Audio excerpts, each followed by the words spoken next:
ছাত্রলীগের ব্যাপারে, আওয়ামী লীগের ব্যাপারে আমরা ছাত্রদল কখনোই আওয়ামী লীগকে প্রশ্রয় দিব না। শোনো, কোনো কিছুই না, কোনো কিছু জনগণ ছাত্রলীগকে ছাড়াইতে গিয়া আজকে ছাত্রলীগ কেন? দর্শক, যে ভিডিওটা দেখলেন সেই ঘটনাটা ঘটেছে আজকে নারায়ণগঞ্জের আদালতে। নারায়ণগঞ্জের আদালত চত্বরে আবারও মব তৈরি হয়েছে। আদালত চত্বরে মবের ঘটনা এই সরকারের আমলে আমরা বহুবার দেখেছি। ইদানিং এই ঘটনাটা কমে আসছিল বলে মনে হচ্ছিল, কিন্তু আবারও এই ঘটনাটা চাঞ্চল্যের সৃষ্টি করেছে। আমরা বিভিন্ন গণমাধ্যমের ভিডিও নিউজ এমনভাবে ছড়িয়ে পড়তে দেখছি, এই ঘটনা যারা ঘটিয়েছে তারা আগামী নির্বাচন সম্পর্কে সচেতন কিনা সেই প্রশ্ন উঠে আসছে। অভিযোগ আসছে এই ঘটনার হোতা তিনি নিজেকে ছাত্রদলের নেতা হিসেবে দাবি করছেন।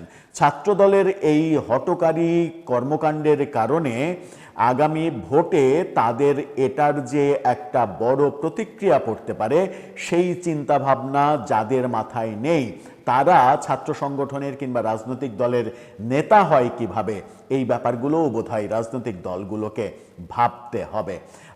একজন আসামি তিনি এই যে যৌতুক মামলায় তিনি হাজিরা দিতে এসেছেন, তরুণ একজন ছেলে, তার নাম সজীব। সেই তরুণ ছেলেটা হাজিরা দিয়ে বেরোচ্ছে, সে ছাত্রলীগ করতো, ছাত্রলীগের নেতা, তারে মারো, ধরো, পিটাও।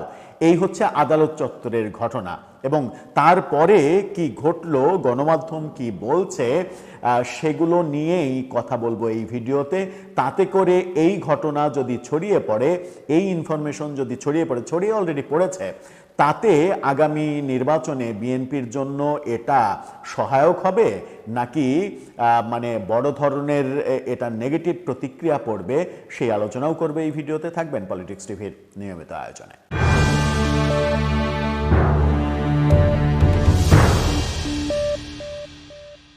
দর্শক, বলছিলাম চট্টগ্রামের আদালত চত্বর, ভিডিওটা আপনাদের দেখিয়েছি।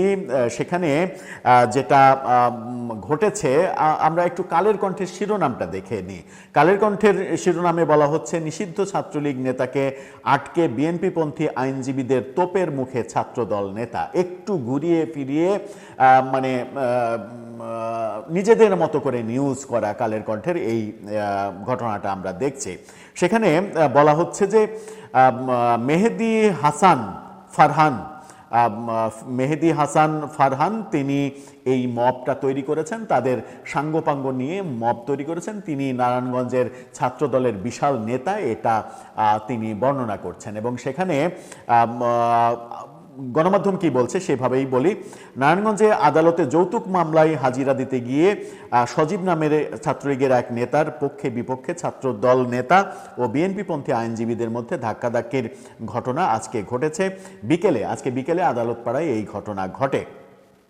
প্রত্যক্ষদর্শীদের কথাবার্তায় বলে জানা গেছে, নারায়ণগঞ্জ আদালতে সজীব নামে এক যুবক হাজিরা দিতে এলে তাকে ছাত্রলীগ বলে আটক করার চেষ্টা করে মহানগর ছাত্রদলের সাবেক যুগ্ম সাধারণ সম্পাদক মেহেদী হাসান ফারহান। সাবেক কিন্তু তিনি, বর্তমানও না। এ সময় বিএনপিপন্থী আইনজীবীরা ছুটে এসে জোর করে সজীবকে ছাড়িয়ে নেন। এ নিয়ে ছাত্রদল নেতা ও বিএনপিপন্থী আইনজীবীদের মধ্যে তর্ক বিতর্ক, ধাক্কাধাক্কির ঘটনা ঘটে। এই ধাক্কাধাক্কির ঘটনার একটু বর্ণনা দিতে চাই। সেটা হচ্ছে যে এই ফারহান যখন মব তৈরি করে এবং সজীবের কলার ধরে তাকে টেনে হিঁচড়ে নিয়ে যেতে চায়, বলে তুই ছাত্রলীগ নেতা, তুই ছাত্রলীগ করিস, তুই এটা করিস, তুই ওটা করিস, এভাবে বলে। এবং সজীব প্রতি উত্তরে বলে যে আপনি প্রমাণ করতে পারবেন আমি ছাত্রলীগের নেতা, ছাত্রলীগের কর্মকাণ্ডের সঙ্গে আছি। তখন সে মোবাইলে অনেক কিছু দেখানোর চেষ্টা করে, কিন্তু সজীব বিশ্বাস করে না যে এগুলো মানে দেখানো মানে কি, শুধুমাত্র মোবাইল টিপে এই যে এই যে এই যে এরকম ভাবে দেখানোর চেষ্টা করে। মানে ও বোঝাতে চায় যে মোবাইলের গ্যালারিতে এই সজীবের পুরো জীবন চক্র সে রেকর্ড করে রেখেছে, ব্যাপারটা ওই রকম। কিন্তু প্রকাশ্যে গণমাধ্যমে কিংবা সজীবকে স্থিরভাবে সে এক সেকেন্ডও কোনো ছবি কিংবা কোনো ভিডিও ফুটেজ দেখাতে পারেনি। এই সময় বিএনপিপন্থী আইনজীবীরা এসেই সেই মব নিয়ন্ত্রণ করে। বিএনপিপন্থী আইনজীবীদের উপরে চড়াও হয়। ছাত্রলীগের বিরুদ্ধে, আওয়ামী লীগের বিরুদ্ধে অ্যাকশন চলবে। এই অ্যাকশন ছাত্রলীগের পক্ষে, আওয়ামী লীগের পক্ষে যে আইনজীবীরা দাঁড়াবে তাদেরকেও দেখে নেওয়া হবে, এই ধরনের বক্তব্য সে দিতে থাকে। বিএনপিপন্থী আইনজীবীরা এসে তাকে বলে, তুমি কে? তখন সে বলে, আমি ছাত্র দলের নেতা। তো তখন বিএনপিপন্থী আইনজীবীরা বলে, আমি কে? আমরা কে? তুমি ছাত্র দলের নেতা, আমরা কে? আমরা কি উড়ে আসছি? আমরা কি ভেসে আসছি? এরপরেও চড়াও হওয়ার চেষ্টা করেন তিনি। তারপরে তাকেই বরং ধাক্কা মেরে ওখান থেকে সরিয়ে দিয়ে ধরে উকিলদের বারে নিয়ে যাওয়ার চেষ্টা করা হয় এবং তারপরে সে ক্ষমা চাই বলে গণমাধ্যম জানাচ্ছে এবং সজীবকে সেখান থেকে মুক্ত করে দেওয়া হয়। গণমাধ্যম বলছে যে এই 1 লাখ টাকার কাবিন, বিয়ে, যৌতুক এসব নিয়ে মামলা, সেই মামলায় হাজিরা দিতে এসেছিলেন।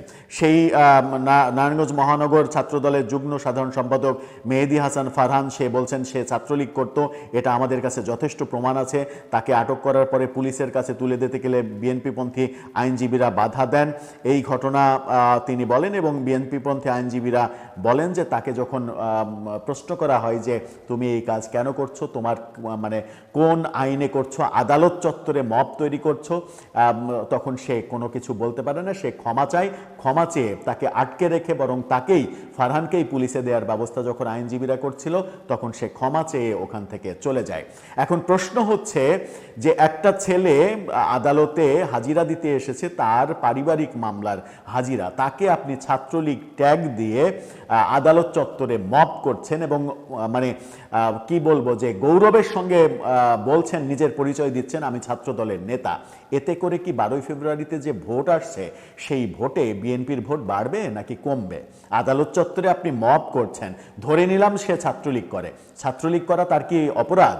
সে যখন কোনো অ্যাক্টিভিটিস করবে, দেশবিরোধী অ্যাক্টিভিটিস কিংবা ছাত্রলীগের কর্মকাণ্ড নিষিদ্ধ আছে, ছাত্রলীগের কর্মকাণ্ড করতে যাবে, মিছিল করবে, মিটিং করবে, কোনো মানে খারাপ কাজ করবে, তখন সেটা ধরবে পুলিশ, আইন শৃঙ্খলা রক্ষাকারী বাহিনী, তার বিচার করবে আদালত। আপনি কে মব তৈরি করার, তাও আবার আদালত চত্বরে? প্রশ্ন একটা, আপনি কে মব তৈরি করার আদালত চত্বরে, তাও?